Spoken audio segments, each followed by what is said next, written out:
Hey everyone, tonight we begin not with a philosopher, an emperor, or a forgotten queen, but with a road, a brutal, dusty, sometimes deadly road stretching over 2,000 miles through the American wilderness.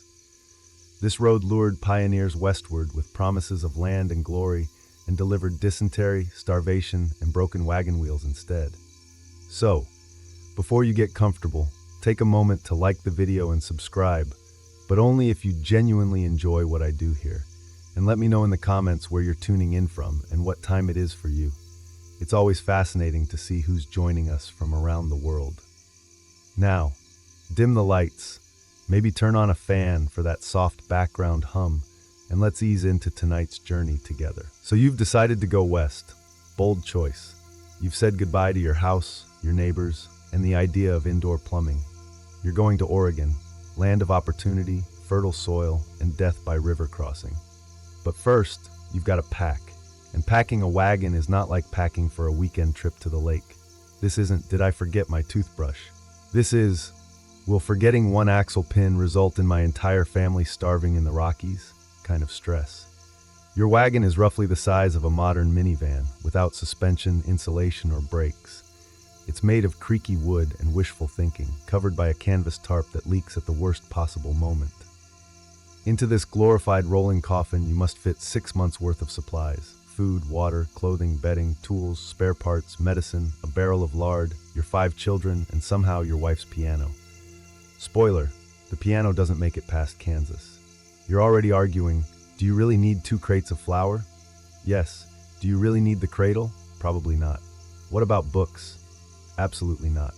The rule of the trail is brutal. If it's not edible or fixable, you'll ditch it in a panic the first time the wagon tips.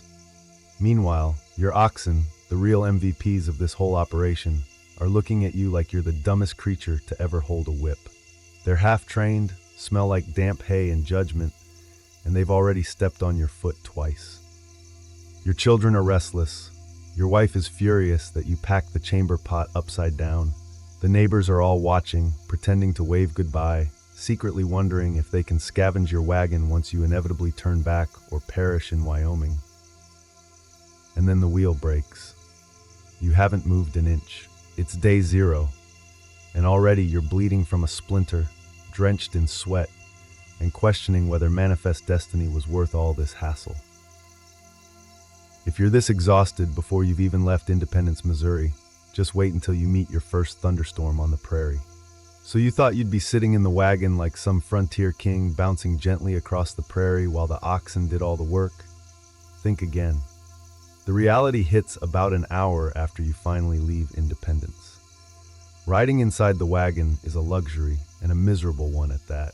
It's cramped, stuffy, and every bump sends your spine into a brief spiritual crisis. Inside, it's a mix of clanging cookware, swaying barrels, and the unmistakable aroma of unwashed feet and salted pork. Also, the children are fighting over a potato again, so you get out and walk. Everyone does, because the wagon is already overloaded, and riding in it will break the wheels faster than dysentery takes your neighbor. The trail stretches endlessly ahead, rutted, dry, and unforgiving. Dust rises with every footstep, coating your boots, your clothes, your throat. It gets in your eyes, it gets in your teeth. You taste dirt more than you taste your breakfast. Your shoes, lovingly crafted by a man in St. Louis who swore they were journey-ready, begin to betray you by mile 5. The leather rubs, your heels ache. You get blisters, but you keep walking, because what are you going to do? Not go to Oregon. You walk beside the wagon, past oxen with dead eyes and swishing tails. You dodge dung piles like landmines. You stop only to push the wagon out of a rut or refill your canteen with slightly green water from a questionable stream. And it's hot. The sun doesn't care about your dreams. It scorches your neck, your scalp, your spirit. You sweat through your linen shirt and develop a smell that frightens the chickens. Meanwhile, you try to keep pace with a creature that moves like it's been personally offended by your existence. By midday, your legs ache, your socks are soaked, and someone announces that you've made it 7 miles. You collapse on a rock, gasping, while someone cheerfully reminds you, only 2,000 more to go. Welcome to the Oregon Trail. You thought it was a road trip. It's actually cardio in hell. Morning breaks on the trail like a slap. You slept on the ground with a rock for a pillow and something suspiciously squishy under your blanket, probably a beetle. Your back is a roadmap of aches. Your mouth tastes like wagon grease, and now it's time for breakfast. If you imagine sizzling bacon and eggs over a crackling fire, bless your romantic heart. Reality serves up something closer to a punishment.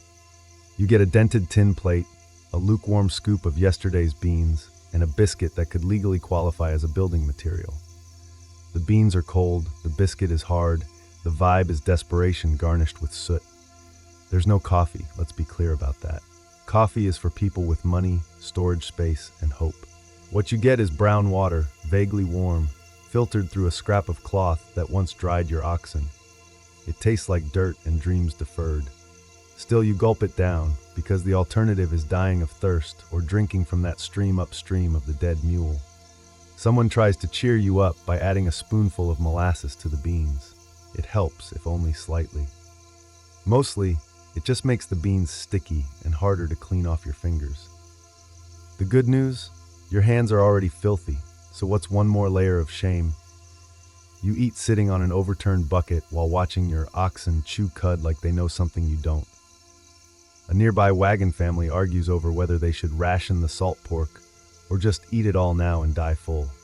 Grandma votes for the latter. There's a grim silence between bites, then the flatulence begins. Salted beans and boiled regret don't digest quietly.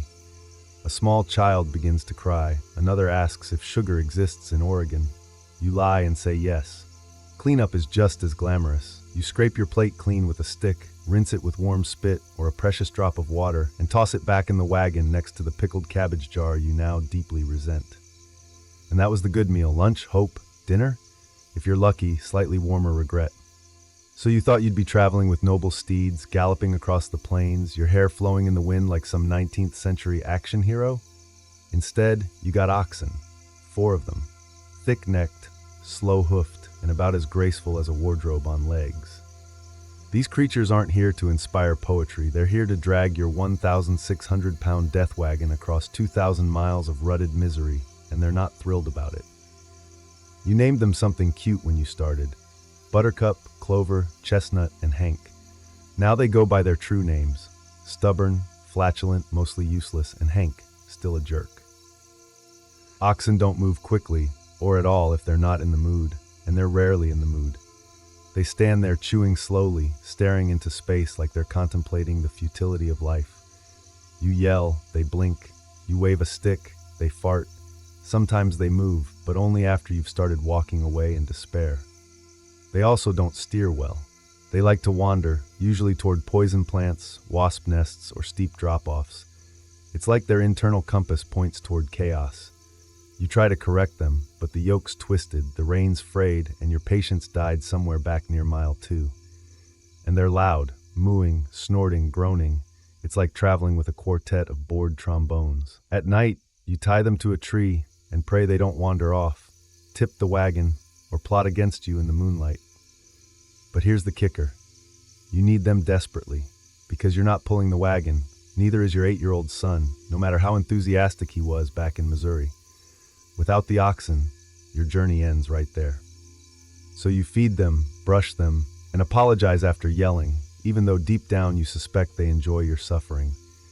And when one goes lame, because of course it does, you limp onward, dragging everything a little slower, a little sadder, praying the next trading post has a spare. They say pioneers respected their animals. That's true, but it was a respect built on fear, sweat, and knowing that Hank could end your life by simply refusing to move. It happened sooner than you expected. One moment you're trotting along at your usual 1.5 miles per hour, humming a tune to keep yourself from crying, and the next, crack! Something snaps loudly, dramatically, like the wagon itself just gave up on life. Everyone stops. You look around. The oxen are still chewing like nothing happened. The children are digging in the dirt for a pretend picnic. But you know, deep in your soul, you know something important is broken. Maybe it's the axle, that cursed wooden bar that somehow holds your entire future together. Or maybe it's the tongue, the long beam connecting your wagon to the oxen, which now lies in 2 pitiful pieces like a snapped bone. Either way, you're stranded, and it's day 3. You dig through your supplies for tools. You packed spare parts, right? Or did you trade the replacement wheel for a sack of apples back in Independence? Those apples are long gone now, eaten and mourned. You find a hammer, a bent nail, and what might be a butter churn lid. None of these help. There's no mechanic, no emergency hotline. Your nearest help is 30 miles behind you, and he's also missing a wheel. You consider using a tree branch as a makeshift fix. It works for about 12 feet, then the whole wagon lurches sideways like a dying elk and drops half your flour barrel into the road. Flour gone, floating in the breeze like snowy disappointment. The rest of the party, because yes, you're traveling with others, watches politely, pretending not to judge you, but absolutely judging you. One of them whispers, "Rookie," under their breath. Another offers help in the most condescending tone imaginable. You smile through your teeth and tell them you're figuring it out. Spoiler, you are not. By the end of the day, you've spent 6 hours whittling a splint out of firewood, lost a day's worth of progress, and learned that wagon parts were apparently made of glass and betrayal. You finally get moving again, a little slower, a little shakier, and then someone says, "Hey, where's the water barrel?" You left it behind, of course. You did. You've made it to your first river crossing. It's wide, it's muddy, it's moving fast enough to make you question every decision you've ever made. On the other side, more trail, more misery. In between, your worst nightmare disguised as water. There's no bridge, of course not. This is 1845, not a weekend hike. You have 3 options: ford it, float it, or pray really hard and try both. Option 1, ford the river. Drive the wagon straight through like you're some kind of frontier Aquaman. The water is waist deep, the current is strong, and the bottom is a mystery. Rocks, maybe. Holes, definitely. Eel monsters, emotionally, yes. Option 2, caulk the wagon and float. This involves coating the bottom of your wooden wagon with pitch or tar, then convincing yourself that this will somehow turn it into a boat.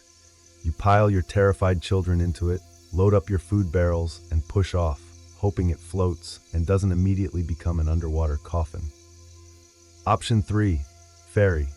If you're lucky enough to be near one, and if you can afford it. Some pioneers paid in silver, others in flour. One guy traded a goat. You traded your goat 2 days ago for a hat, so you're out of luck. You attempt to ford it. Halfway across, one of the oxen panics and bolts sideways. The wagon tilts, your crates slide, and your barrel of pickled cabbage goes full Titanic. A scream echoes across the riverbank. You don't know if it's from a child, your wife, or your own soul. You make it to the other side, barely, soaked, shivering, and missing one boot. Everything is wet. Your clothes, your gunpowder, your flour, your dignity. A wooden spoon floats past you. It used to be in the soup pot. The pot is gone now, so is the soup. The kids are crying. You're crying. One ox is chewing grass like nothing happened. Another is lying down in what appears to be resignation. You try to light a fire to dry off, but surprise, wet wood doesn't burn. You finally collapse by the soggy wagon wheel, dripping and defeated, just in time to hear someone ask, "Wasn't there a ferry half a mile upstream?" You knew it was coming. Maybe you even joked about it back in Missouri when everything was still dry, clean, and untainted by horror. You laughed. "Haha, dysentery, just like in the game." But now you're not laughing. You're sweating, trembling, and sprinting desperately toward the nearest bush. Dysentery doesn't arrive politely. It doesn't send a telegram or ask to see your health insurance. It hits fast, like a ghost punch to the intestines. One moment you're walking along, enjoying a chunk of jerky. The next, your gut turns on you with a vengeance that feels personal. At first, you think it's just bad beans, or maybe the greenish water from that suspicious stream yesterday. But then your stomach makes a noise so unnatural it silences the entire camp. Even the oxen stare, and then you run. Now, there's no toilet on the trail. There's just nature and shame. You find a spot behind a scrub bush, armed only with a ragged square of cloth and a prayer. Meanwhile, the rest of the party quietly pretends not to notice, but they notice. Oh, they notice. You spend the rest of the day crouched, curled, or clenching, depending on how generous the gods of digestion are feeling. Your wagon keeps moving without you. Your children ask why daddy's walking funny and why mommy smells like vinegar. There are no antibiotics, no Pedialyte, no call a doctor. There's just whiskey, boiled water, and the hope that your body remembers how to function. Sometimes it passes, sometimes it doesn't. Sometimes you stop walking because your legs are too weak to carry your regrets. You ask someone if you should just lie down and wait for the sweet embrace of death. They laugh, but it's not a happy laugh. It's a, yeah, me too kind of laugh. By sundown, you've managed to sit upright, just in time for someone else in your wagon party to clutch their stomach and sprint toward your bush. It has begun again. Everyone gets a turn. It's not a question of if, only when. You start the day optimistically, which is your first mistake. The sun is shining, the ground is dry, and for a fleeting moment you think, hey, maybe today won't be so bad. That's when the Oregon Trail gods, those cruel, muddy deities, decide to roll the weather dice. By mid-morning, the sun has transformed into an oppressive furnace. There's no shade, no clouds, and definitely no breeze. You're sweating through your only shirt, which now smells like a gym sock's final moments. Your hat offers minimal protection, mostly from mosquitoes that laugh in your ear while you slap yourself repeatedly. You start shedding layers. First the coat, then the scarf, then the dignity. Then, just as you get comfortable in your sweat-drenched misery, the wind picks up. Within minutes, the temperature drops like a body in the Snake River. You scramble to put everything back on, but everything is either lost, damp, or mysteriously chewed at the edges. Thanks, goat. The clouds roll in, and suddenly the prairie is a horror film. Thunder rumbles like an angry ox stampede, rain lashes sideways. Your wagon tarp flaps violently, threatening to take off like a sad, muddy kite. The firewood is soaked, so are your boots and socks and sole. Then comes the hail. It doesn't start small. It skips the polite pea-sized intro and jumps straight to grape-sized sky bullets. One hits your shoulder, and you consider making a will. Another pings off the coffee pot with a sound so sharp your oxen try to lie down and surrender to nature. Children are screaming. Adults are screaming. A panicked man is chasing his hat across the prairie like it owes him money. You duck under the wagon, clutching a bundle of wet blankets, and wonder if you'll ever feel warmth again. After an hour of ice-based abuse, it stops. The sun comes out, birds sing, a rainbow appears, mocking you. You emerge from under the wagon looking like a soaked biscuit. Someone hands you a cup of something warm. You take a sip, it's bean water again. You nod in silent defeat because you know what's coming next. Nightfall, when things somehow get worse. Remember back in Independence when you proudly loaded your wagon with sacks of flour, salted pork, beans, and dreams? Well, by day, whatever this is, all of it is looking suspicious. You open a barrel of hardtack and discover it has the texture of limestone and the flavor of historical punishment. There's movement.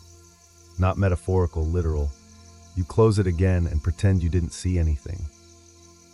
The salted pork? You were warned it might last a while. What they didn't tell you is that a while ends faster when the barrel isn't sealed properly and one of your oxen used it as a scratching post. It's now covered in a fuzzy white coat of despair. You scrape it off. That's just what people did. Scrape and eat, then pray. Your flour is lumpy, your beans are bugged, even your sugar smells like it's been places. You shake the coffee tin empty, you cry a little. Then there's the water. The once gleaming barrel of fresh water is now a tepid soup of floating twigs, dead flies, and an unidentified blob you don't want to poke. You strain it through a piece of cloth, possibly once a sock, and convince yourself it's clean. It is not. Tonight's dinner is stew. Technically, it's a gray, unidentifiable mixture of mystery beans, questionable pork, and a carrot that's seen some things. The flavor is best described as boiled sadness. You chew slowly, telling yourself it's better than nothing. It isn't. Someone finds a biscuit from day one. It's hard enough to deflect arrows. You break it with a rock. Inside, a small beetle. You name him Larry. Larry is the most nutritious part of your day. Food rotation is a game of edible Russian roulette. You smell everything twice, then eat it anyway, because the only other option is fasting, which isn't a noble spiritual journey. It's just being hungry in a wagon next to someone loudly chewing on pickled cabbage. By the end of the meal, you feel full but nervous. There's a certain bubbling. You find yourself watching the bushes again. One more day, one more meal, one more reason you probably weren't built for this.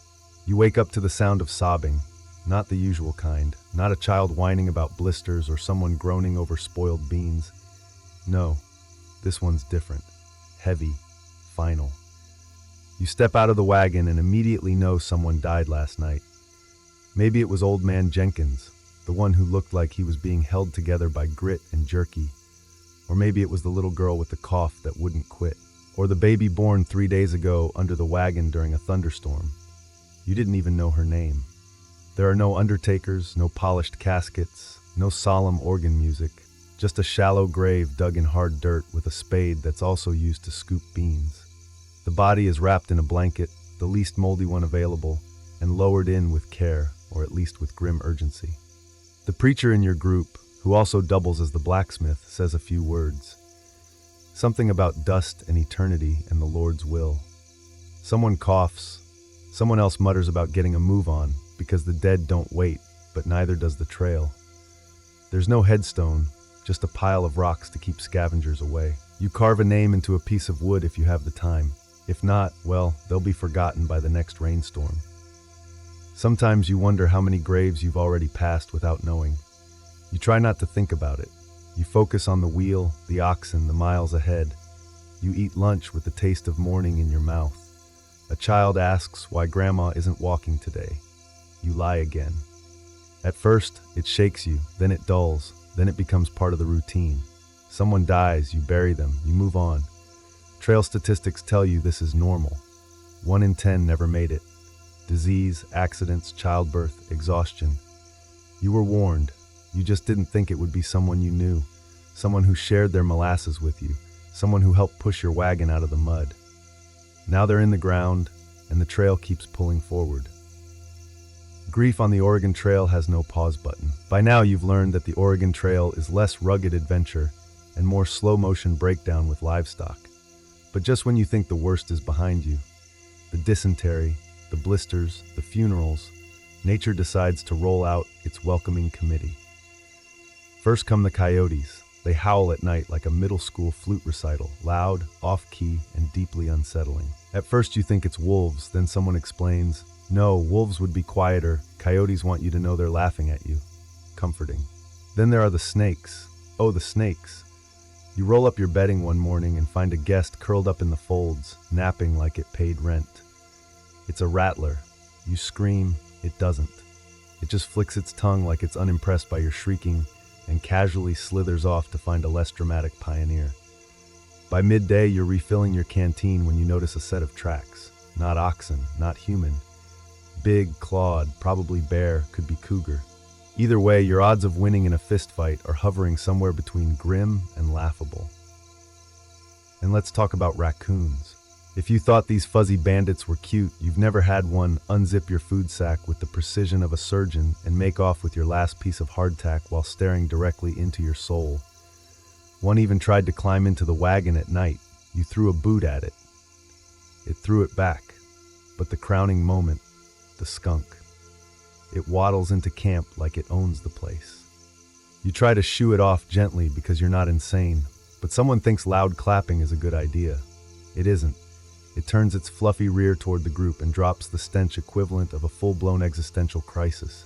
For 3 days, everything, your clothes, your wagon, your soul, smells like vengeance.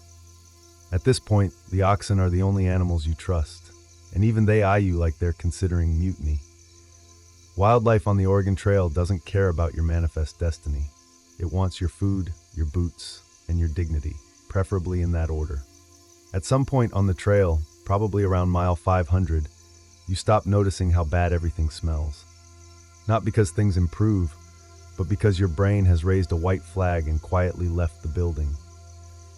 Let's be honest, you haven't bathed since Missouri, and even then, it was more of a sponge rub with lukewarm water and half a bar of soap that dissolved the second it touched human skin. Now you're lucky if you get to splash your face with creek water that isn't actively flowing over a dead squirrel. You'd like to change clothes, but the clean ones are buried under 3 crates of flour and a screaming chicken. And even if you could get to them, they're just as filthy. Everything is dusty, sweaty, and vaguely sticky. Your socks have become biohazards, your boots smell like they're fermenting, and your hair, a crunchy monument to trail dust, grease, and hopelessness. If a bird landed in it, you wouldn't even notice. In fact, it might be comforting to have the company. You've considered washing, you really have, but that would require water, precious, rationed water, and using it on your body instead of your oxen is seen as borderline treason. You once suggested taking a dip in a stream, only to be reminded that little Jimmy did that and caught creek rash. Jimmy hasn't been the same since. Toothbrushing? Hilarious. You chew on a twig if you remember. Your breath could legally be declared a weapon. You've scared off a raccoon just by yawning. The wagon itself smells like a traveling compost heap. A mix of unwashed humanity, spoiled bacon grease, damp canvas, and whatever is fermenting in the pickled cabbage barrel, which no one has dared open in 3 days. Every night you curl up in that mess, wrapped in a damp blanket that may or may not have mold growing on it, and try to pretend you're still a person. By now, no one even comments. Everyone stinks. You pass each other and nod respectfully, not as friends, but as fellow survivors of the Great Odor War. Cleanliness, like comfort and joy, was something you left behind in Missouri. Somewhere near the middle of nowhere, possibly Nebraska, possibly limbo, it hits you. Why am I doing this? You don't even remember anymore. Was it the promise of free land, adventure, a cousin in Oregon who wrote one letter before disappearing into a logging accident? You stare out at the endless plains, each one looking exactly like the last, and begin to suspect this was less of a journey and more of a slow, dusty mistake. Your back hurts, your legs ache, your face feels like it's been sandpapered by the wind, and your oxen, who now openly ignore your commands, look healthier than you do. Your fellow travelers are equally unwell. One guy talks to his wagon wheel now. Your wife hasn't spoken since Kansas except to curse at the firewood. Your children ask if Oregon has real beds and real food, and you answer with the vague confidence of someone who absolutely does not know. You find a flat rock and sit on it, not because you're tired, you are, but because your soul needs a moment to grieve. You used to be someone. You had shoes with soles. You had dreams. Now you have sunburn and a shirt that smells like boiled despair. A tumbleweed rolls past, almost mockingly. You try to journal, but the ink is dried out and your fingers are too sore to grip the pen. So you stare and think and regret. Then someone in your group cheerfully shouts, "Only 1,000 more miles to go." You don't respond. You simply lie flat on your back in the dust and make peace with the prairie. A vulture circles overhead. You wave at it. It waves back, probably. Later, you overhear someone say, "At least the trail builds character." You nod solemnly, then mutter under your breath, "I liked my old character better." By nightfall, you've stopped asking if things will get easier. You now ask if they'll simply stop getting worse. And that's the Oregon Trail mindset, really. Not hope, not determination, but a quiet, dusty form of acceptance. You keep walking, not because you want to, but because going back would mean walking all the way back. By this point, you've stopped functioning like a regular human being. You've gone feral in a quiet, dusty, extremely dehydrated sort of way. You no longer see the wagon as a tool or a burden. It's your only constant companion, your home, your enemy, your therapist. You catch yourself talking to it, at first just muttering, "Let's get over this hill, girl." Then full-blown conversations. "No, I don't think the oxen are pulling their weight. Thank you for noticing." If anyone overhears you, they don't mention it. They've started whispering about you in the same tone people use for a horse with a limp. The wagon doesn't judge you. Unlike the rest of your party, it doesn't ask you where the last barrel of flour went. Spoiler, it tipped into a ravine. It doesn't sigh when you burn dinner again. It just creaks reassuringly. You tell yourself that means it understands. You've personalized it now, given it a name, something sturdy like Clara or Old Maud. You pat it in the mornings, you apologize when a wheel hits a rock too hard. When it groans under a heavy load, you whisper, "I know, girl, I know." One day, someone finds you polishing the axle with your shirt sleeve, murmuring sweet nothings about reinforced dowels. They back away slowly, probably wise. And it's not just the wagon you're forming emotional attachments to, anything with weight and silence. Your shovel has become a confidant. Your coffee pot is a symbol of hope. The dent in your mess tin, a reminder of that hailstorm in Chapter 8. You treasure it. The trail has peeled away everything unnecessary, hygiene, modesty, social norms. What's left is you, a few dented cooking supplies, and a wagon that feels more real than half the people you started with. At night, You rest your head against its wooden frame and imagine a life beyond the trail, one with chairs, walls, and meals that don't contain bugs. Maybe Clara, the wagon, will come with you. Maybe she'll retire beside your cabin, a weathered monument to your shared trauma, or maybe she'll be firewood. But tonight, she's your best friend. You did it. You've made it to Oregon. You're still standing, barely, and so is your wagon, though it now makes a noise like a dying whale every time it turns a corner. The oxen have stopped acknowledging your existence entirely. They just stare into the horizon like they've seen too much. After over 2,000 miles of misery, you've arrived at what you were promised was paradise. You expected rolling green valleys, singing birds, and people applauding your heroic arrival. Instead, you get rain. Constant, bone-soaking, soul-eroding rain. The trail finally ends in a clearing that looks more like a swamp than a promised land. The fields are muddy, the trees loom with judgment, and the welcoming committee is just another wagon party arguing about who gets the driest patch of grass. You squint at your surroundings, waiting for the magical moment to hit, the sense of triumph, fulfillment, purpose. But all you feel is tired and itchy, probably lice. A man hands you a shovel and says, "Welcome, start digging." You think he's joking. He isn't. There's no town, no waiting cottage, no steaming bowl of stew handed to you by a grateful settler. There's just land. Wet, wild, unbroken land. Yours, apparently, as long as you can survive on it, build on it, grow things on it, not die on it. You glance at your family. They look like extras from a zombie film. Dirty, ragged, sunken-eyed, and emotionally unavailable. The baby is chewing on a rock. No one has the energy to stop her. Your wagon, Clara, shudders one last time and collapses into a defeated pile of timber. You whisper, "Thank you," and pretend it wasn't emotional. You realize slowly that this isn't the end of anything. It's just the next chapter of hard work, bad food, unpredictable weather, and oxen-related conflict. But you also realize something else. You made it. Not everyone did. Not everyone could. You're changed, hardened, possibly haunted, but you survived the Oregon Trail. And if you can do that, well, maybe you really can do anything except eat another salted bean. You're done with those forever. In the grand theater of ancient politics, Cleopatra VII of Egypt didn't just play her part. She rewrote the script. Her liaisons with Julius Caesar and later Mark Antony are often romanticized, but beneath the surface, these were cold, calculated alliances, crafted for survival and dominance.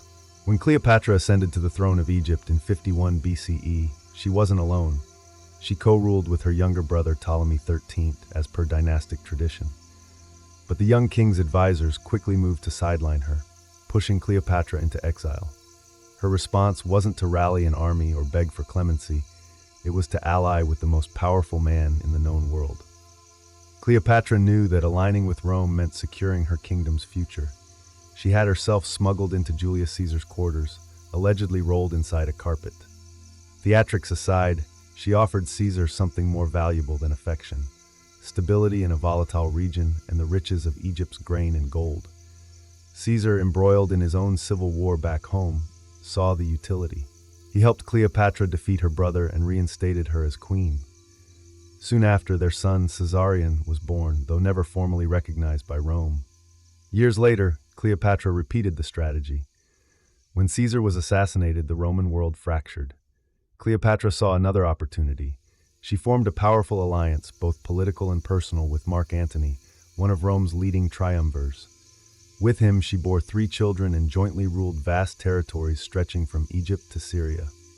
Their union was a direct challenge to Octavian, the future Augustus, who used their relationship as propaganda, painting Cleopatra as a scheming Eastern temptress corrupting a noble Roman general. The truth was more complex. Cleopatra was using marriage and motherhood as tools of statecraft. She wasn't seducing Roman men for pleasure. She was securing her dynasty's place in a world increasingly dominated by Rome. Her downfall came not from a misstep in love, but from a miscalculation in power. When Antony and Cleopatra were defeated at the Battle of Actium, it wasn't just the end of a romance. It was the collapse of a diplomatic strategy centuries in the making. Cleopatra's life proves that in the ancient world, marriage wasn't about love, it was about leverage. Before Cleopatra wielded marriage like a weapon, another queen had already demonstrated its power: Olympias, mother of Alexander the Great. Born into the ruling house of Epirus, Olympias was married off to King Philip II of Macedon as part of a strategic alliance. On the surface, it was a classic dynastic union, but Olympias wasn't content to be a pawn. She played the long game. Philip II had no shortage of wives. His marriages were almost entirely political, each one crafted to secure loyalty from various tribal regions around Macedon. Olympias stood out not only because she was the mother of his heir, but because she was fiercely intelligent, deeply religious, and politically astute. She was initiated into the cult of Dionysus, and rumors swirled that she slept with serpents and claimed divine ancestry for her son. When Philip began taking other wives, tensions boiled over. One of his later marriages to a young Macedonian noblewoman threatened Olympia's status and Alexander's legitimacy.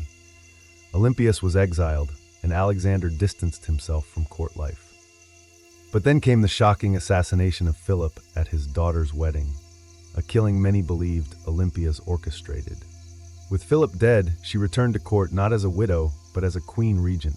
Her son, Alexander, became king at just 20.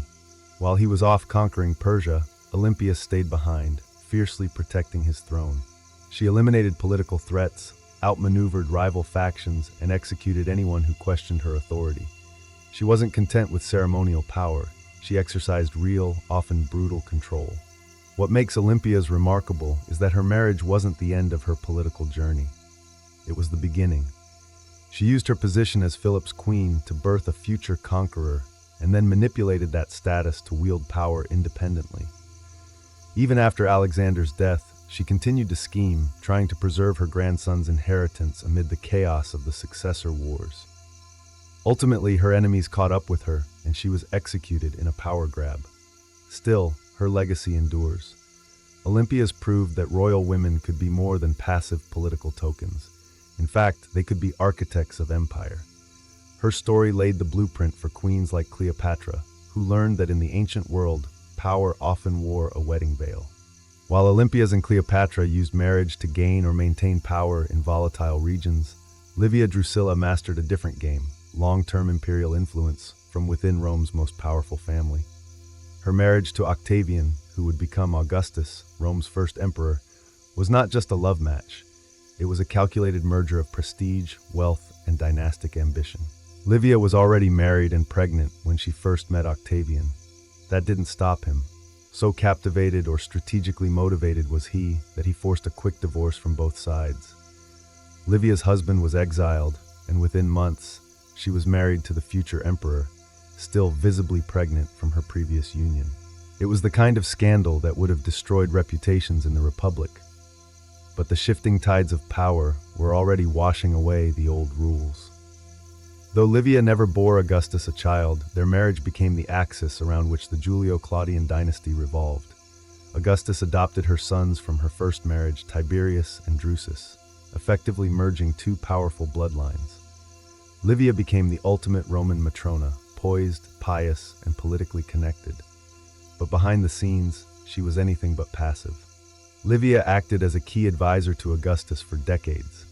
Ancient sources hint that she pulled strings quietly but firmly, shaping succession plans, neutralizing rivals, and guiding the empire's internal politics. She was involved in courtly manipulations so subtle they were mistaken for domestic virtue. Tacitus, not one to hold back his cynicism, later accused her of poisoning rivals, including potential heirs, to ensure that her son Tiberius would eventually become emperor. Whether that's true or not is beside the point. What matters is that Roman historians even believed she could have done it. That alone speaks volumes about her power. When Augustus died, he left Livia not only immense wealth, but also political authority. She was granted the title Augusta and worshipped in temples, a privilege typically reserved for deities. Her influence over her son Tiberius was strained and often fraught, but the fact remained, she had helped build an imperial dynasty from within a marriage. Livia's story reveals how Roman women, despite lacking official political office, could wield dynastic power through the institution of marriage. In the empire, alliances weren't forged solely on the battlefield, but in bedrooms, cradles, and bloodlines. Fast forward nearly 8 centuries, and we find ourselves in the court of Charlemagne, king of the Franks and emperor of the Carolingian Empire. Unlike Cleopatra or Livia, Charlemagne didn't use marriage to climb the ladder. He was the ladder. But his handling of marriage alliances, especially when it came to his daughters, reveals a new facet of dynastic control: strategic celibacy. Charlemagne himself married several times and had numerous concubines. Each union was political, a means to cement alliances with powerful Germanic tribes, Lombard kings, or noble Frankish families. But when it came to his daughters, he took a bizarrely possessive approach.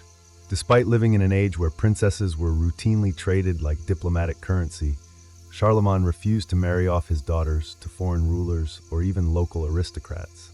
Why? There's no definitive answer. Some scholars argue that Charlemagne feared powerful sons-in-law might become rivals, potentially challenging his rule or disrupting the delicate balance of noble loyalties.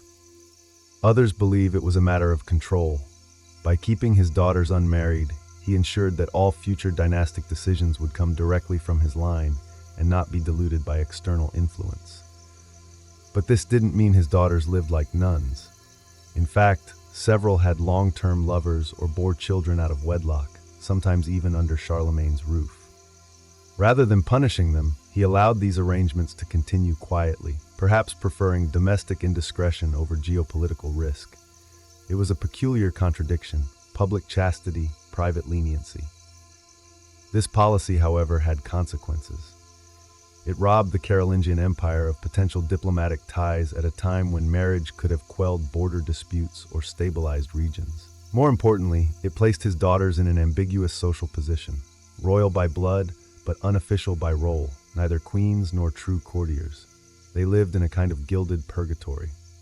After Charlemagne's death, his son Louis the Pious reversed the policy, marrying off female relatives to consolidate alliances. But the precedent had been set. Marriage wasn't a given for royal daughters. It was a weapon to be withheld as easily as wielded. Charlemagne's unique strategy showed that withholding marriage could be as politically charged as arranging one. In the politics of royal alliances, even inaction spoke volumes. In the heart of Constantinople, where Roman tradition met Eastern intrigue, marriage alliances took on yet another dimension, blending imperial theology, social mobility, and raw political theater. No figure illustrates this more vividly than Empress Theodora, the wife of Justinian I. Unlike the royal-born Olympias or the dynastically embedded Livia, Theodora began life far from the marble halls of power. She was the daughter of a bear trainer, and according to some sources, worked as an actress and courtesan, a background that would have disqualified her from marrying into nobility in almost any other empire. But Justinian saw something different in her: intelligence, charisma, and unmatched political savvy. Against enormous resistance from the Byzantine aristocracy, he married her, and she became empress in 527. Theodora's rise wasn't just a personal victory, it was a disruption of the established marriage system. Byzantine emperors were expected to wed noblewomen from prestigious families to secure alliances. By choosing Theodora, Justinian broke with tradition, signaling that his reign would be defined by centralization, reform, and unpredictability.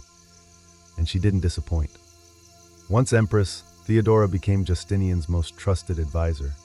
She co-authored laws, influenced religious policy, and even drafted imperial edicts. During the Nika riots, a violent uprising that threatened to topple the regime, it was Theodora who urged Justinian not to flee. Her legendary line, "Purple makes a fine burial shroud," convinced him to stand firm, crush the rebellion, and save the empire. Theodora also championed women's rights, passing laws to protect actresses, outlaw forced prostitution, and improve legal protections for women. Her reforms weren't just moral, they were political. By reshaping the legal status of lower-class women, she expanded her base of support and undermined elite monopolies. Her marriage to Justinian wasn't a traditional alliance between noble houses.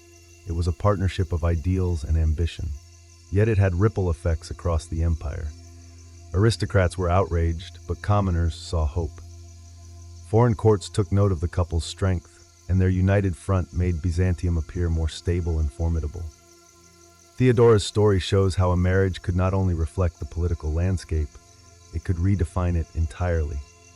In the Byzantine Empire, love and power weren't opposites. They were mutually reinforcing forces of reinvention. Few women in medieval Europe wielded more influence through marriage than Eleanor of Aquitaine. Born in 1122, Eleanor inherited the vast and wealthy Duchy of Aquitaine, making her one of the most desirable heiresses in Europe. But Eleanor wasn't just a passive prize. She used her marriages not only to maintain her own power, but to shape the political geography of France and England for generations. Her first marriage was to Louis VII of France. This was a textbook political alliance. The French crown sought control over Aquitaine, and Eleanor's hand in marriage delivered it, at least temporarily. But the match was a poor one. Louis was devout, rigid, and indecisive. Eleanor was intelligent, independent, and ambitious. They clashed frequently, especially during the disastrous Second Crusade, where Eleanor insisted on leading her own troops and was rumored to have had an affair with her uncle, Raymond of Antioch. Their marriage was annulled in 1152, officially on grounds of consanguinity, but really because they couldn't stand each other and had produced only daughters. Almost immediately after, Eleanor did something shocking. She married Henry, Duke of Normandy, who would soon become Henry II of England. With one move, she shifted her allegiance and Aquitaine's wealth from France to England, sparking tensions that would fester for centuries. As Queen of England, Eleanor bore 8 children, including Richard the Lionheart and King John. But her influence wasn't confined to childbearing. She actively participated in governance, helped administer territories, and even led a rebellion against Henry when their marriage soured. For 15 years, she was imprisoned, proof of her political danger. Upon Henry's death, Eleanor re-emerged as a formidable power broker. She negotiated Richard's release from captivity, arranged dynastic marriages across Europe, and governed England in his absence. Her webs of alliances, carefully spun through both blood and betrothal, extended from Sicily to Castile. Eleanor's marriages weren't merely personal choices or noble duties. They were tectonic shifts in medieval geopolitics. Her unions created and destroyed empires, redefined loyalty, and proved that one woman, properly positioned, could redraw the map of Europe. In Eleanor, the politics of marriage reached a new level, not just in forging empires, but in mastering them. No dynasty perfected the art of political marriage quite like the Habsburgs. From the late Middle Ages into the modern era, this sprawling European family expanded its power not through bloodshed, but by strategically marrying into every royal house worth courting. Their motto might as well have been, "Why fight when you can wed your way to domination?" At the heart of this strategy was Maximilian I, Holy Roman Emperor in the late 15th century. His marriage to Mary of Burgundy in 1477 brought the wealthy and rebellious Burgundian territories under Habsburg control, an acquisition that gave his family a foothold in Western Europe and made the French nervous for centuries. But Maximilian's most powerful move was on behalf of his children. His son Philip the Handsome married Joanna of Castile, heir to the combined Spanish kingdoms of Aragon and Castile. This union produced Charles V, arguably the most powerful man in 16th century Europe. Charles inherited Spain, the Netherlands, Austria, and parts of Italy, not by conquest, but by virtue of these carefully arranged unions. He even ruled lands in the Americas, all thanks to paperwork, not warfare. The Habsburgs took this strategy to near absurd levels. They were infamous for marrying cousins, nieces, and even uncles to nieces in a relentless effort to keep power within the family. It worked, until it didn't. Generations of inbreeding led to health problems, most famously embodied in Charles II of Spain, who was physically and mentally debilitated due to centuries of narrowed gene pools. Still, the political dividends were undeniable. The Habsburgs controlled thrones in Spain, Austria, Bohemia, Hungary, and even parts of Italy in the New World, all without fielding massive armies. Their empire was held together by rings, not swords. However, the reliance on marital diplomacy came with risks. If a marriage failed to produce heirs or produced the wrong kind, it could unravel decades of careful planning. Succession crises were frequent, and wars still broke out when rival claimants emerged from within the same bloodline. The Habsburgs demonstrated that marriage wasn't just one tool in the diplomatic toolbox. It was the toolbox. In the early modern world, no bullets flew before betrothals were tried, and for centuries the Habsburgs proved that wedding bells could echo louder than war drums. Catherine de' Medici didn't just marry into power, she manipulated it with surgical precision during one of Europe's most turbulent eras. Born into the immensely wealthy Medici banking dynasty in 1519, Catherine was married off at 14 to Henry, Duke of Orleans, the future King Henry II of France. The match was arranged to solidify ties between the powerful papacy and the French crown, a classic case of political bookkeeping disguised as matrimony. At first, Catherine seemed sidelined. Her husband openly favored his mistress, Diane de Poitiers, and for years Catherine failed to produce an heir. But when Henry ascended the throne and eventually died from a jousting accident, everything changed. Catherine became queen mother to 3 successive kings, Francis II, Charles IX, and Henry III. All were too young or too weak to rule independently, so Catherine did it for them. Amid growing conflict between French Catholics and Huguenot Protestants, Catherine turned to marriage as a political scalpel. Her most controversial move came in 1572, when she orchestrated the marriage of her daughter, Margaret of Valois, to the Protestant Prince Henry of Navarre. The goal was to bring peace to a fractured kingdom through a symbolic union. Instead, the marriage detonated one of the bloodiest episodes in French history. Days after the wedding, Catholic mobs unleashed a massacre on Huguenot guests in what became known as the St. Bartholomew's Day Massacre. Thousands were slaughtered, and Catherine was accused, then and now, of engineering the entire ambush. Whether she ordered the killings directly remains debated, but she certainly used the marriage to lure Protestant leaders into a vulnerable position. Even after the carnage, Catherine didn't abandon her marriage games. She spent years negotiating more dynastic unions, hoping to balance the power of French noble families and maintain royal control. Through it all, she retained her grip on France, not as a warrior, but as a mother, matchmaker, and manipulator. Catherine de' Medici transformed the royal wedding into a chess move where every bride and groom was a pawn in a broader game. Her legacy is one of brilliance and blood, proof that in the high-stakes world of early modern Europe, a marriage could ignite a war just as easily as it could end one. From Cleopatra to Catherine de' Medici, marriage has been wielded like a sword, sharp, strategic, and often double-edged. Across the ancient and early modern world, royal unions were rarely about love. They were meticulously planned diplomatic maneuvers designed to consolidate power, forge peace, or outmaneuver rivals. Yet for all their ceremonial splendor and supposed permanence, these alliances were precarious, their outcomes unpredictable. On the surface, marriage promised stability. Cleopatra's union with Mark Antony, Eleanor of Aquitaine's marriages to French and English kings, or Catherine de' Medici's wedding diplomacy all sought to end conflict through union. But more often than not, these alliances merely delayed inevitable power struggles or even sparked them. What's striking is the consistency of the method across time and cultures.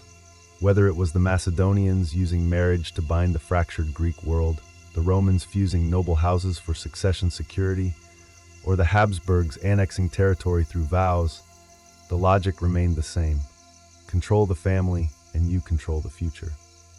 But this approach came at a cost, especially for the women involved. Royal daughters were treated less as individuals and more as bargaining chips, their value measured in dowries, strategic position, and childbearing potential. And yet some, like Olympias, Theodora, Eleanor, and Catherine, hijacked this very system. They played the game so well that they shifted from being pieces on the board to players moving the pieces. Even so, the system was never foolproof. Marriages failed, heirs died, political tides shifted. What began as a dynastic solution often collapsed into crisis, civil war, or dynastic extinction. The Habsburgs' excessive inbreeding, for example, ultimately weakened the very bloodline they sought to preserve. By the modern era, marriage alliances began to lose their grip on geopolitics. The rise of nationalism, democratic movements, and modern diplomacy reduced the role of matrimony in statecraft. Still, echoes remain in constitutional monarchies, in ceremonial state visits, and in the enduring fascination with royal weddings. The politics of ancient marriage alliances weren't just about affection or appearance. They were about survival. And for centuries, a royal wedding was not just a personal event. It was a declaration of intent, an act of war or peace, sealed with a kiss, or, more accurately, with a contract and a crown. The story of the Trail of Tears doesn't begin with soldiers and wagons. It begins decades earlier in the fertile woodlands of the American Southeast, lands that had long been home to the Cherokee, Choctaw, Chickasaw, and Seminole nations. These were not isolated tribes living in ignorance of European ways. They had trade networks, complex governance, agriculture, and diplomacy that had evolved for centuries. By the early 19th century, many of these tribes were actively trying to coexist with the growing United States. Some even adopted European customs: Christianity, formal constitutions, plantation-style agriculture, and the ownership of enslaved people. But none of that mattered. As the population of the United States surged after the War of 1812, so did its hunger for land, especially in the South where cotton was rapidly becoming king.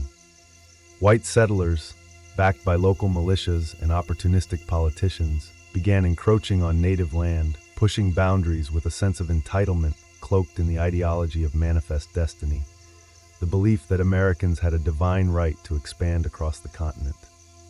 Despite formal treaties that guaranteed native tribes sovereignty over their ancestral lands, those agreements were repeatedly ignored or renegotiated under pressure. Legal battles were fought, and some tribal leaders still hoped that diplomacy might preserve their autonomy. The Cherokee Nation in particular took extraordinary steps to defend its rights. They formed a constitutional government, published newspapers, and took their case all the way to the U.S. Supreme Court in Worcester v. Georgia, where they won. But the ruling was only as powerful as those who enforced it. President Andrew Jackson famously refused to do so, allegedly saying, "John Marshall has made his decision, now let him enforce it." Meanwhile, violence and harassment against Native communities escalated. Militia raids, arson, and forced land seizures became increasingly common. The Southeast was becoming a pressure cooker, and the federal government was preparing the legal and logistical framework for something unprecedented: the systematic removal of entire native populations from their homelands. The seeds of displacement had been sown, not through sudden acts of cruelty, but through decades of policy, prejudice, and calculated neglect. The stage was set, the roads west were being cleared, and the tears had not yet begun to fall, but they would soon, and in unimaginable numbers. When Andrew Jackson was elected president in 1828, the fate of native nations east of the Mississippi grew grim. Jackson was a war hero, known for his brutal campaigns against the Creek and Seminole during earlier military expeditions. He saw Native American sovereignty as incompatible with American progress and viewed indigenous peoples not as citizens to be included, but as obstacles to be removed. Jackson wasted little time. In 1830, he signed the Indian Removal Act into law. On paper, it was framed as a voluntary exchange. Tribes would relocate west of the Mississippi River in return for land, money, and government support. But in reality, it was legalized coercion.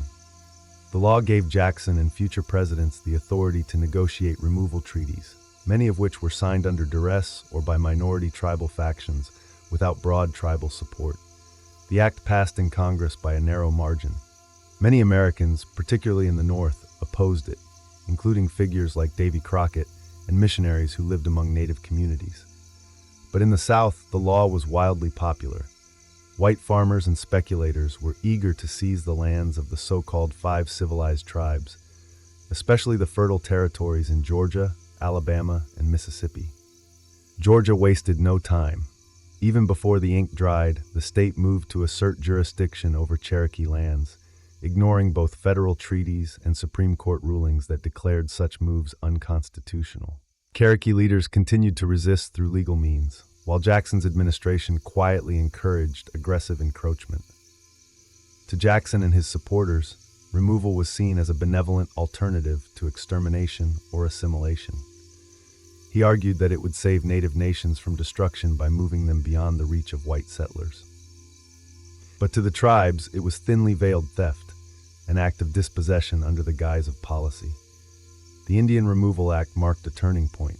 It set a legal and moral precedent that would justify years of forced migration, broken treaties, and state-sponsored violence. Under Jackson's leadership, removal was not a hypothetical option. It was a promise, a campaign pledge, and soon a reality. By pushing through the Indian Removal Act, Jackson transformed an American idea, manifest destiny, into federal law, and for thousands of Native families, that law would soon mean uprooted lives, death marches, and the collapse of centuries-old homelands. Faced with mounting pressure to abandon their lands, Native tribes responded in diverse and often divided ways. Some attempted to resist through legal and diplomatic channels. Others, overwhelmed by the inevitability of removal and the threat of violence, reluctantly agreed to negotiations they did not believe in. And within many tribes, bitter internal divisions grew between those who supported resistance and those who advocated for compliance. The Choctaw Nation in particular became emblematic of this internal struggle. Under the leadership of Principal Chief John Ross, the majority of the Cherokee people remained firmly opposed to removal. Ross was educated, politically savvy, and tireless in his efforts to protect Cherokee sovereignty. He lobbied Congress, appealed to sympathetic Americans, and took the legal battle all the way to the Supreme Court in Worcester v. Georgia, which ruled in favor of the Cherokee. But that victory was hollow. Andrew Jackson and the state of Georgia ignored the ruling, and federal troops refused to enforce it. Meanwhile, a smaller faction within the Cherokee, led by Major Ridge, his son John Ridge, and Elias Boudinot, concluded that removal was inevitable. Fearing total annihilation if they resisted, they signed the Treaty of New Echota in 1835 without the consent of the tribal majority. This treaty ceded all Cherokee lands east of the Mississippi in exchange for land in Indian Territory and financial compensation. For the U.S. government, this provided the legal cover it needed. For the Cherokee people, it was a betrayal. The Treaty of New Echota passed in the U.S. Senate by a single vote, despite widespread protests. John Ross submitted a petition with over 15,000 Cherokee signatures, almost the entire population, opposing the treaty, but it was ignored. The government had what it wanted, a signature on a treaty, however illegitimate. Similar patterns unfolded among the Choctaw, Creek, Chickasaw, and Seminole. In many cases, tribal leadership was fractured. Treaties were signed under duress or by unauthorized representatives, and communities were divided between those who hoped to survive by yielding and those who resisted at any cost.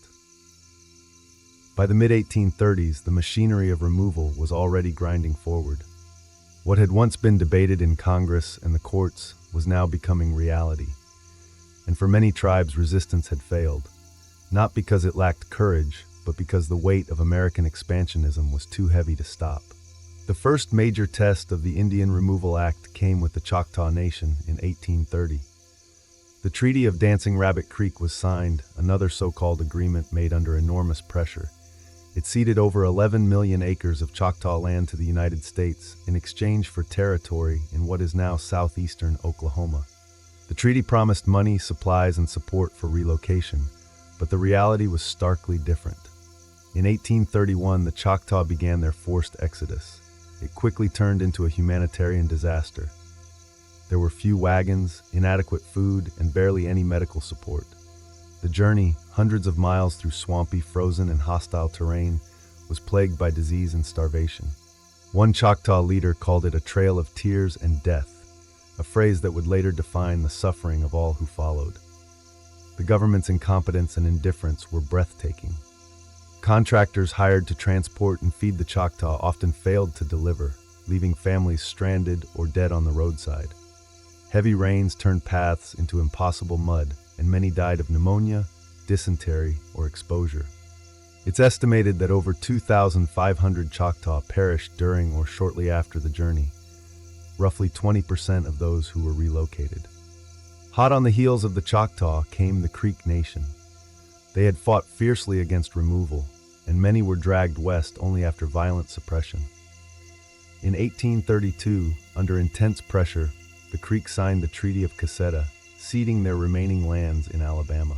While the treaty allowed Creeks to apply for individual land allotments, widespread fraud and settler violence rendered those protections meaningless. Local white settlers invaded Creek territory, burning homes, assaulting families, and claiming property by force. By 1836, the Creek situation exploded into open conflict. The U.S. Army intervened, and thousands of Creek were rounded up at gunpoint. Nearly 15,000 were forcibly marched west to Indian Territory. Conditions mirrored those faced by the Choctaw. No infrastructure, inadequate supplies, and a deadly winter. Thousands died en route, many buried in unmarked graves along the trail. The removals of the Choctaw and Creek sent a chilling message to the remaining tribes. Resistance would be punished, treaties would be ignored, and survival meant suffering. For the U.S. government, these operations were successful. For Native America, they were catastrophic beginnings to what would become one of the darkest chapters in American history. Of all the removals, none is more widely remembered or mourned than that of the Cherokee Nation. Unlike many tribes, the Cherokee had made deliberate efforts to assimilate into American society.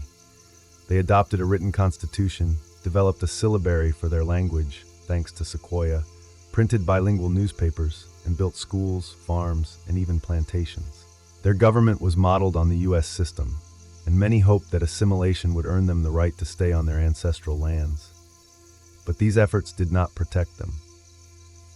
Despite the Supreme Court's decision in Worcester v. Georgia affirming their sovereignty, the federal government pushed ahead with plans for removal, citing the controversial and unauthorized Treaty of New Echota as justification. By 1838, the patience of President Martin Van Buren and the American public had run out. The U.S. Army, under General Winfield Scott, was ordered to begin the forced removal of the Cherokee.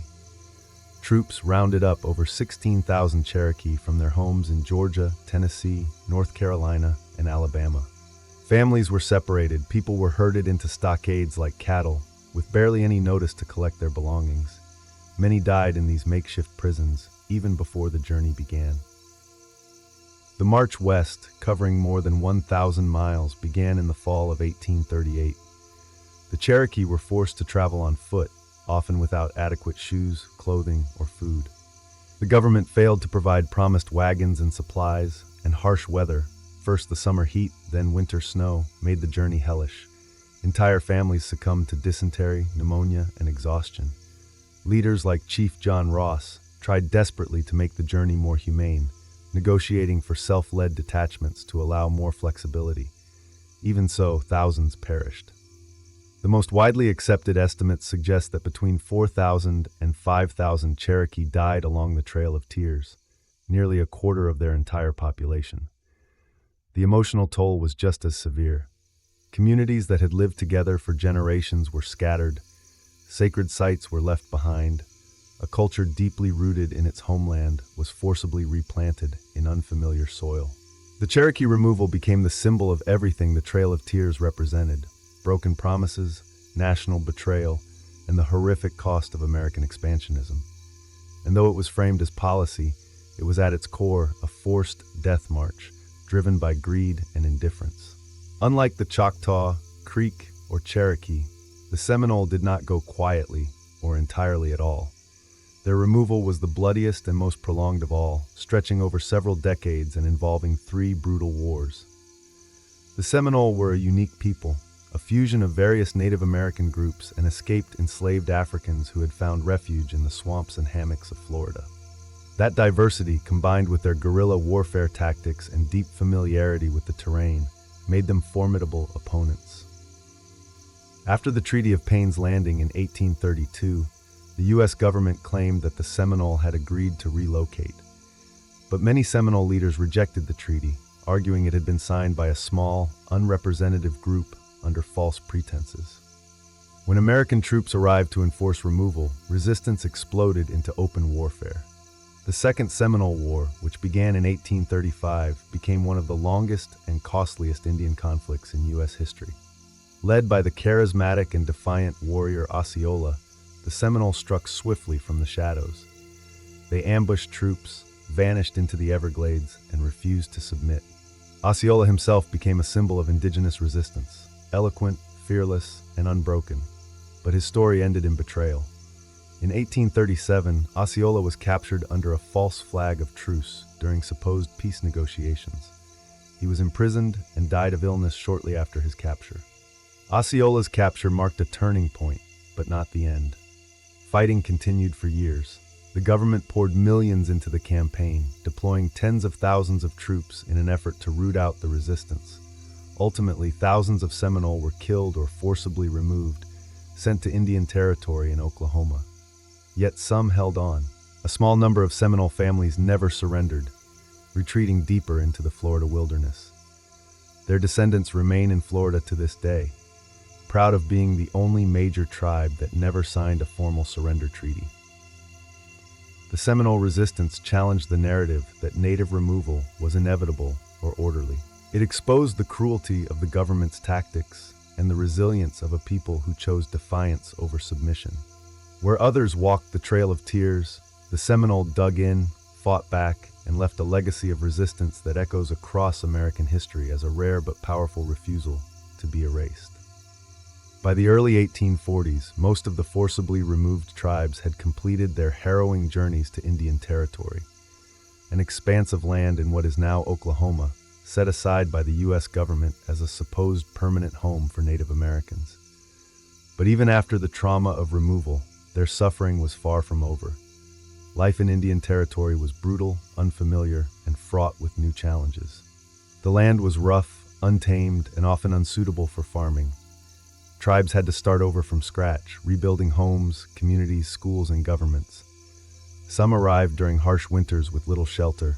Others faced droughts, failed crops, or outbreaks of disease. The promised supplies, tools, and financial compensation from the U.S. government were frequently delayed, mishandled, or stolen by corrupt Indian agents. Starvation and illness were common in the early years. The psychological toll was equally severe. Communities that had lived for generations in tightly knit villages were scattered. Ceremonial grounds, sacred rivers, and burial sites had been left behind. Entire cultures were uprooted and forced to adapt to new conditions under constant federal surveillance. And yet, resilience persisted. The Cherokee rebuilt their government and reestablished their school system. The Choctaw drafted a constitution. The Creek, Chickasaw, and Seminole worked to preserve their traditions while adapting to a landscape never meant to be theirs. These efforts were acts of defiance, proof that cultural annihilation had not succeeded. Still, tensions bubbled beneath the surface. The divisions sown by forced treaties, especially among the Cherokee, lingered. Supporters of the Treaty of New Echota, like Major Ridge and Elias Boudinot, were assassinated by fellow Cherokee who viewed them as traitors. Grudges festered, and rival factions disrupted tribal unity. Moreover, Indian Territory was never truly safe. White settlers and land speculators continued to push the boundaries, hungry for more territory. The federal government began renegotiating new treaties, demanding further land cessions and opening the door for railroads, missionaries, and commerce. The so-called permanent Indian frontier proved anything but. Life in Indian Territory was meant to be a solution, a final settlement where native tribes could live in peace. Instead, it became another phase in a long, painful saga of broken promises. The tribes had been marched west to make room for America. Now even here, they were still in its way. The Trail of Tears did more than relocate thousands. It reshaped the soul of a nation. For the Native American tribes who survived, it marked the beginning of a long exile, not just from their homelands, but from the promises, rights, and recognition they were told they would receive. For the United States, it became a symbol, sometimes proudly, sometimes shamefully, of the nation's willingness to sacrifice justice for expansion. The betrayal wasn't just one moment, it was systemic. Treaties were made and broken with astonishing regularity. The Indian Removal Act had promised lands in perpetuity, yet within decades, even those lands were being taken. In the late 19th century, the Dawes Act would divide tribal lands into individual plots, opening up more territory for white settlers and further undermining communal sovereignty. The loss wasn't just physical, it was cultural, spiritual, generational. Oral traditions were interrupted, languages threatened, and traditional governance systems eroded. Yet for all the damage inflicted, native identity endured. The forced removals became a point of mourning, but also a rallying cry for resistance, remembrance, and eventual resurgence. In the broader American consciousness, the Trail of Tears was long neglected or softened in school books and public memory. It was often portrayed as a sad but necessary step in building a great nation. Only in the late 20th century, did wider public reckoning begin. Monuments were erected, historical trails marked, and official apologies issued. In 1987, the U.S. Congress designated the Trail of Tears National Historic Trail, recognizing the path of suffering taken by the Cherokee and other tribes. But no memorial can reverse what was lost. Generations of pain echo in the names of those who died along the trail, in the stolen futures of entire communities. The Cherokee, Choctaw, Creek, Chickasaw, and Seminole were not defeated. They were betrayed. Their survival is not a product of U.S. mercy, but of their own resilience. The Trail of Tears is not ancient history. Its consequences shape native life today in struggles over land, sovereignty, education, and justice. The legacy of betrayal has not faded, but neither has the determination of the people who walked it. They endured more than relocation. They endured erasure, and still they remember, still they remain. Today, the Trail of Tears stands as both a historical scar and a symbol of unbreakable endurance. It is remembered not only for its brutality, but for the strength of those who survived it and the descendants who carry that legacy forward. Across the United States, efforts to preserve the memory of this forced removal have grown, though the full weight of its impact is still not always fully acknowledged. In communities across Oklahoma and the Southeast, annual remembrance events, educational programs, and reenactments serve to honor those who were displaced or perished. The Trail of Tears National Historic Trail now spans thousands of miles across multiple states, with interpretive centers, memorials, and preserved paths marking the route. But while plaques and monuments can offer solemn reflection, they cannot substitute for justice or restoration. For Native communities, remembering is not passive, it's an act of cultural survival. Tribal nations like the Cherokee and Choctaw have developed robust programs to teach their histories, revive languages, and reconnect with traditional practices that were nearly lost during and after removal. Storytelling, song, and ceremony play vital roles in passing these experiences down, ensuring the Trail of Tears is not forgotten as mere policy. It is remembered as lived trauma and ongoing resistance. Yet reckoning also requires confronting broader American memory. For many years, textbooks minimized the events, framing removal as an unfortunate but necessary step in progress. Only more recently has the narrative shifted toward truth-telling. Schools, museums, and public institutions are increasingly challenged to tell the full story of greed cloaked in law, of democracy corrupted by conquest, and of native peoples cast aside in their own homeland. This reckoning also echoes in modern political battles over land rights, tribal sovereignty, environmental protections, and access to healthcare and education. The consequences of forced removal are still felt in systemic inequities, but so too is the strength that carried nations through the darkest miles of the 1830s. To remember the Trail of Tears is not just to look backward, it's to recognize the living presence of Native peoples in America today.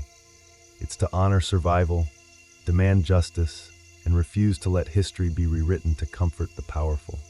In that sense, every act of remembrance becomes a step forward on the long trail home.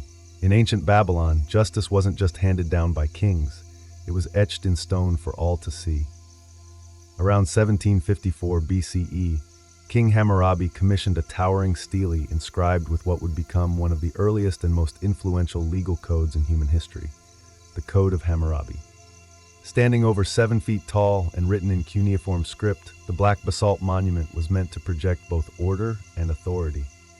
It didn't just govern, it warned. The Code of Hammurabi contained 282 laws covering everything from trade and family matters to theft and assault. But it wasn't democratic. These laws reflected a rigidly hierarchical society where penalties varied dramatically depending on your social status. For example, if a nobleman broke the bone of another nobleman, the punishment was to have his own bone broken, a clear case of the infamous eye for an eye approach. But if the same nobleman broke the bone of a commoner or a slave, the punishment was merely a fine. Justice in this system was proportional not only to the crime, but to the rank of the person involved. The laws emphasized personal responsibility and state authority. Builders whose poorly constructed homes collapsed and killed the inhabitants could be put to death. Merchants who cheated customers could face mutilation. Even family disputes were tightly regulated. with strict laws governing marriage, inheritance, and parental authority. Adultery, theft, and false accusation were especially harshly punished, often by execution or public shaming. What made the code revolutionary was not just its content, but its visibility. It stood in public spaces, carved with the image of Hammurabi receiving divine authority from Shamash, the sun god and god of justice. This wasn't just a legal document, it was propaganda, reinforcing the idea that Hammurabi ruled by divine right and that his laws were sacred and immutable. However brutal it may seem by modern standards, the Code of Hammurabi established the concept that law should be written, standardized, and accessible. It replaced arbitrary judgment with codified norms. In doing so, it laid the groundwork for later legal systems across the ancient world and continues to fascinate historians, lawyers, and ethicists alike. In Babylon, justice wasn't blind, it was watching, and it had a chisel. In ancient Egypt, justice wasn't just a legal concept, it was a cosmic force. The Egyptians believed in Ma'at, a divine principle embodying truth, balance, and moral order. More than just a goddess, Ma'at represented the foundation of the universe itself. Pharaohs ruled not just with power, but with the responsibility to uphold Ma'at. In doing so, they maintained harmony between gods, nature, and society. Unlike the codified laws of Babylon, Egyptian justice was more flexible and case-specific. There was no singular legal code chiseled into stone. Instead, judges, often high officials or priests, interpreted Ma'at in their rulings. While this allowed for context-sensitive decisions, it also meant that justice could be highly subjective and dependent on the social standing of those involved. Court proceedings were both formal and performative. Cases could be tried before local officials or higher courts in the royal bureaucracy, depending on the severity. Plaintiffs and defendants presented their versions of events, and witnesses were essential. Written records, contracts, testimonies, and petitions were maintained on papyrus, a relatively advanced system of documentation for its time. For common offenses like theft or assault, punishments could include fines, beatings, or forced labor. More serious crimes, such as tomb robbery or blasphemy, were treated as offenses not only against the state, but against the gods. These could lead to execution, sometimes by fire, drowning, or impalement, or even posthumous punishment, like desecration of the corpse to prevent entry into the afterlife. Perhaps the most iconic image of Egyptian justice comes from the Book of the Dead, in which the heart of the deceased is weighed against the feather of Ma'at.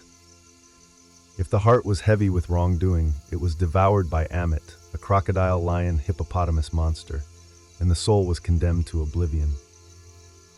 If it balanced with the feather, the soul was allowed to enter the eternal paradise of the field of reeds. In Egypt, justice was inseparable from spirituality. The courtroom was not just a venue for dispute, it was a sacred space where divine order was upheld.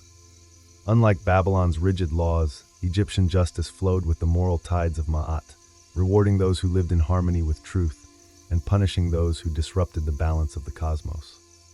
In ancient Greece, particularly in Athens during the 5th and 4th centuries BCE, justice took on a radically different form from the divine or king-centered systems of Babylon and Egypt. The Greeks began experimenting with something revolutionary, a justice system grounded in citizenship, debate, and public participation. It wasn't perfect, far from it, but it laid the foundation for many modern legal concepts. Athenian democracy gave every male citizen the right to participate in the courts, both as a plaintiff or defendant and as a juror. There were no professional judges or lawyers. Instead, massive juries, sometimes hundreds strong, were randomly selected from the population. These jurors were responsible not only for hearing cases but for deciding verdicts and penalties, all without appeal. Trials were short, often completed in a single day, and each side was allowed a set amount of time to present their case, measured by a water clock called a clepsydra. The types of cases ranged widely: theft, slander, adultery, assault, property disputes, and even impiety, disrespecting the gods, could be brought to trial.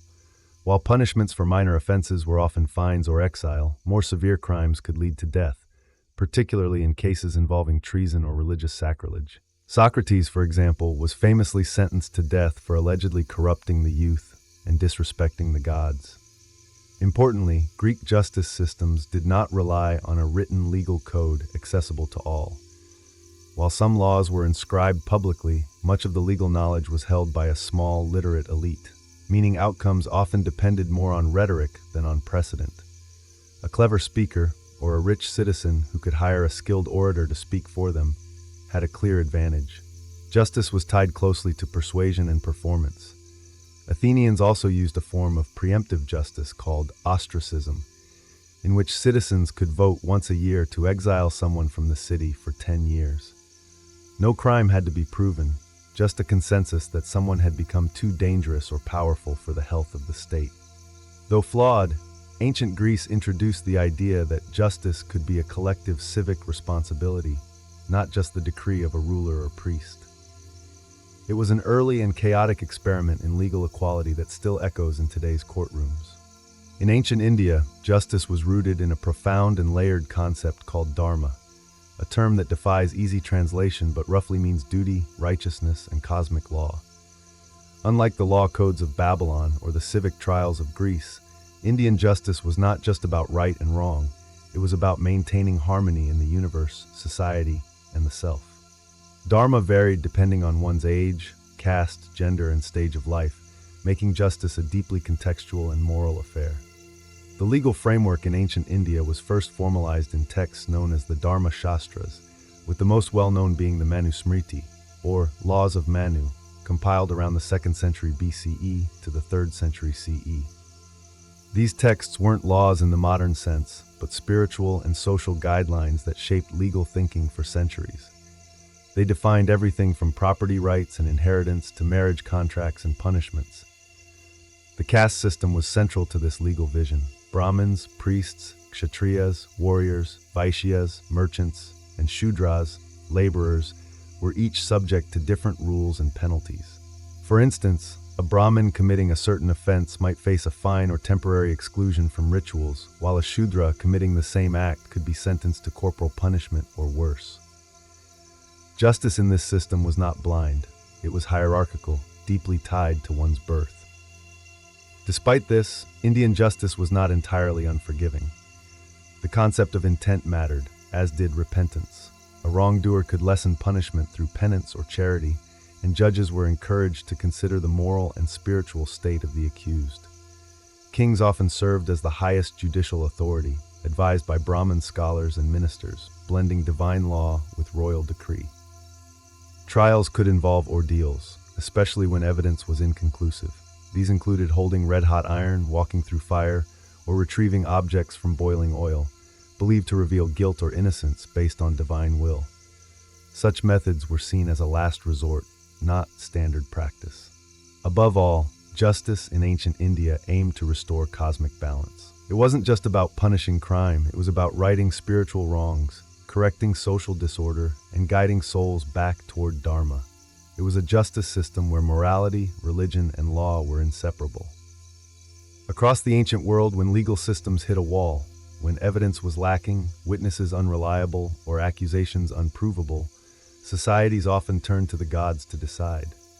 One of the most dramatic and terrifying ways this happened was through trial by ordeal, a practice used in multiple cultures, including Babylon, India, and later medieval Europe. The idea was simple but brutal.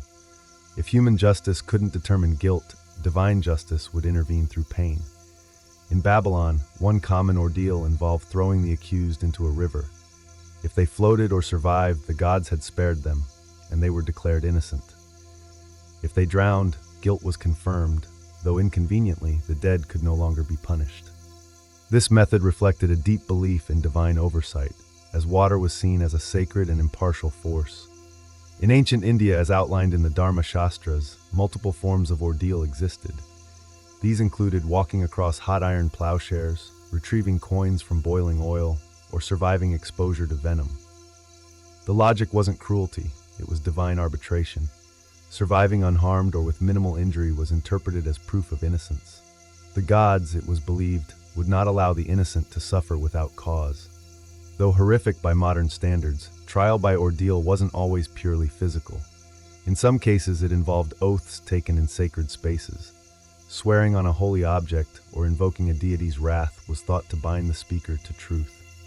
Lying under such conditions was believed to invite divine punishment, either immediately or in the afterlife.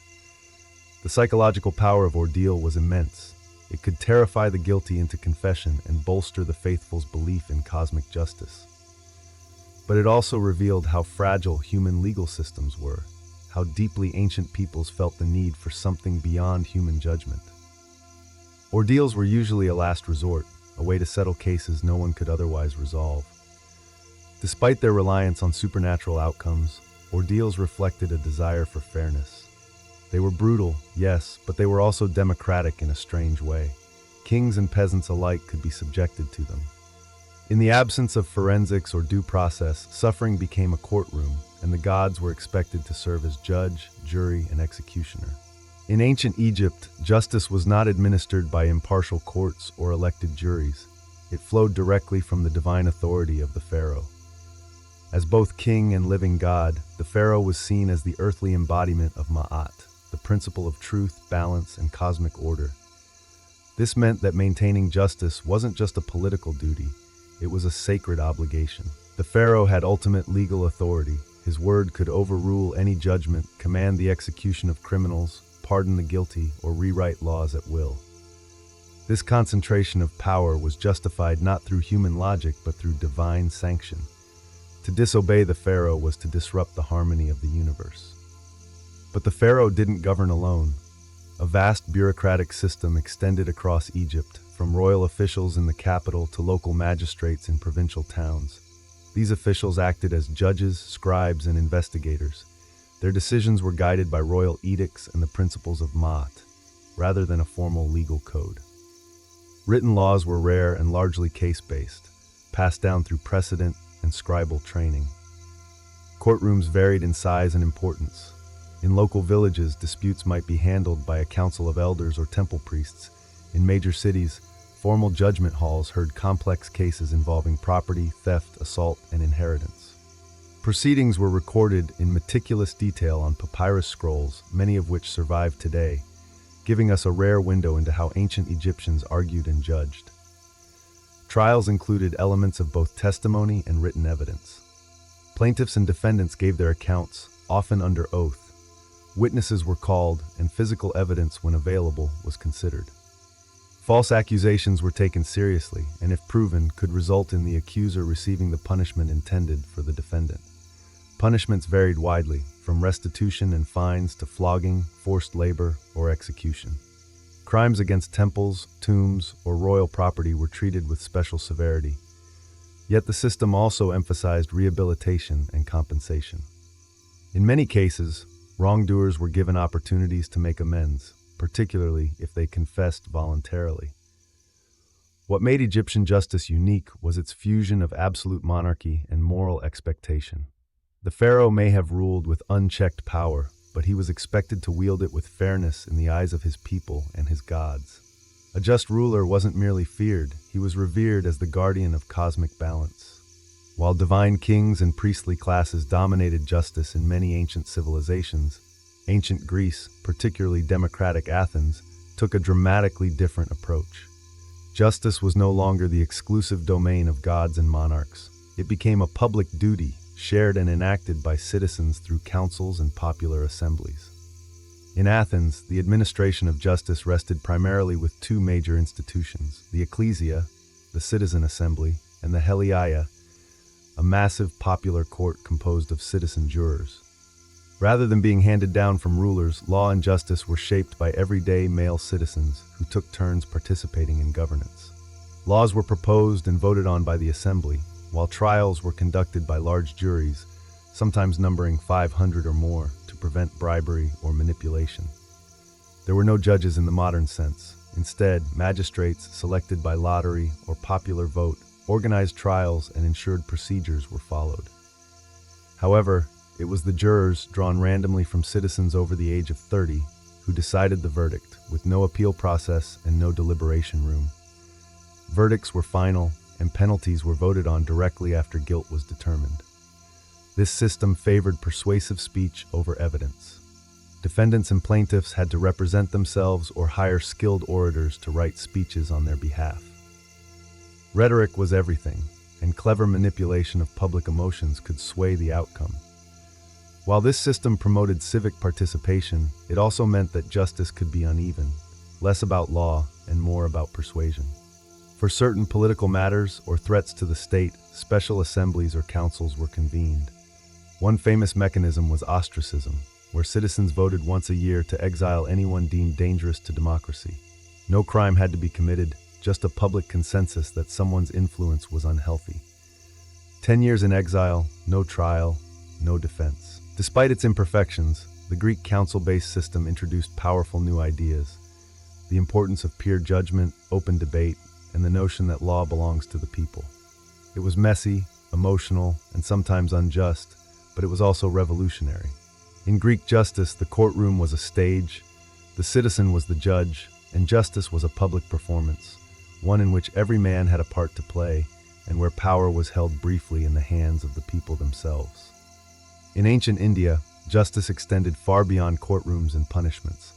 It was interwoven with the concept of karma, the belief that every action carries moral weight and spiritual consequence, both in this life and in the next. Unlike the civic trials of Greece or the royal decrees of Egypt, Indian justice emphasized a cosmic ledger where no wrongdoing escaped ultimate accountability. Karma wasn't a legal mechanism. It was a moral law embedded in Hindu, Jain, and Buddhist traditions. Good actions led to positive outcomes, while bad actions brought suffering, even if not immediately. A thief might evade human justice, but the universe itself would balance the scales. This belief reinforced ethical behavior even in the absence of enforcement. Still, ancient India did have structured legal systems. The Manusmriti and other Dharma Shastras offered guidance not just for courts, but for individual conduct. They outlined specific duties for each caste and role in society, reinforcing that justice was not a one-size-fits-all model. Kings were expected to rule according to Dharma, and failing to do so could bring spiritual as well as political consequences. Buddhism, which emerged in the 5th century BCE, further deepened the karmic view of justice. It rejected caste-based legal inequality and promoted universal moral principles: non-violence, truthfulness, and compassion. While not a legal code, Buddhist ethics influenced rulers like Emperor Ashoka, who in the 3rd century BCE renounced conquest and reformed his empire around Buddhist values. His famous rock edicts speak of mercy, tolerance, and the moral responsibility of governance. Justice, then, was about much more than trial and punishment. It was about inner purity, intention, and spiritual accountability. A person might escape a king's penalty, but not the consequences of their own deeds. Likewise, a king who ruled unjustly was believed to be storing up suffering for himself in future lives. This karmic understanding of justice created a powerful internalized system of order. It was deeply personal and for many far more intimidating than any earthly authority. Whether enforced by law or left to the cosmos, Indian civilization viewed justice not merely as retribution, but as a force for restoring harmony between self, society, and the universe itself. Though thousands of years have passed since the rise of Babylon, Egypt, Greece, and India, their justice systems continue to shape how we think about crime, punishment, and fairness today. These ancient civilizations laid the intellectual, moral, and procedural foundations of legal systems that still guide societies across the globe. Babylon gave us the earliest known codified law, the idea that justice should be publicly visible, consistent, and enforced by the state. The principle of an eye for an eye still appears in legal and ethical debates, symbolizing both the call for proportionate punishment and the dangers of retributive excess. Egypt introduced the concept of divine kingship and moral law, where justice was not just social but cosmic. The emphasis on balance, truth, and harmony echoes in modern ideas of restorative justice, where the goal isn't just to punish but to restore community equilibrium. Greece revolutionized justice by tying it to citizenship and participation. Trial by jury, public debate, and the notion of peer judgment began in Athens and remains central to many legal systems today. Though imperfect and exclusionary, Greek democracy planted the seeds for legal systems that value public involvement and accountability. India contributed deeply spiritual and ethical dimensions to justice. The concepts of dharma and karma added a moral backbone to legal systems, encouraging personal responsibility and self-regulation.